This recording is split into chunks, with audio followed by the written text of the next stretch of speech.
Singapore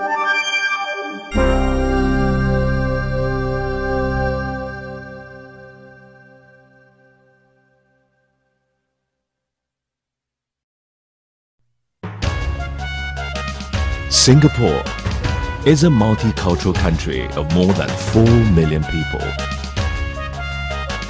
Strategically located within a 7-hour plane ride is the rest of Asia, where more than half of the world's population live. The Lion City has become a launching pad for the gospel. I think God has uniquely positioned Singapore as a crossroads in this part of Asia. I think that's why Singapore is the city it is today, commercially and in every way a centre for this part of the world. And I love the thought of seeing the gospel planted in the lives of men and women in Singapore, spreading out from here into the various countries around, carrying the good news of Jesus and his kingdom into the lives of men and women all over the place.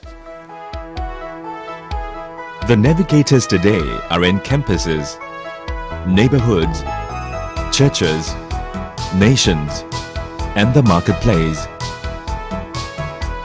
Its disciple-making legacy began with one man's faith journey.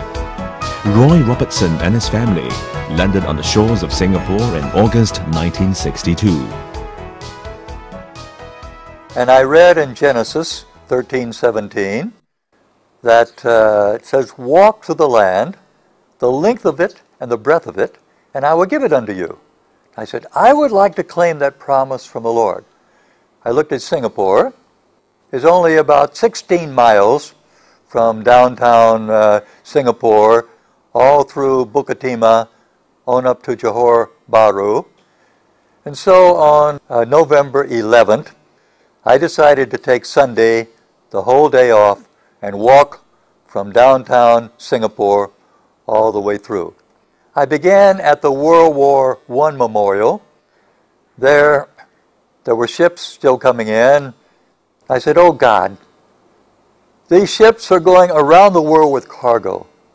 Lord, I pray that the day will come when from Singapore we'll send men and women of God that will go to all the places where these ships are going and send people with the message of the gospel. And then I began to walk on Bukit Timah till I came to the Kranji Memorial way at the other end, and there a big memorial, 22,000 people. So I stopped and went in and saw the names of all these people. I said, Lord, if 22,000 people, that time is under the British Crown, 22,000 people will give their lives for a kingdom that will not be permanent. The British Crown no longer rules in Singapore. Lord, I pray that 22,000 men and women can be raised up from Singapore that will put Jesus Christ as first in their life and be willing to go from here and around the world to give their lives for the Lord Jesus. I believe God has answered the prayer.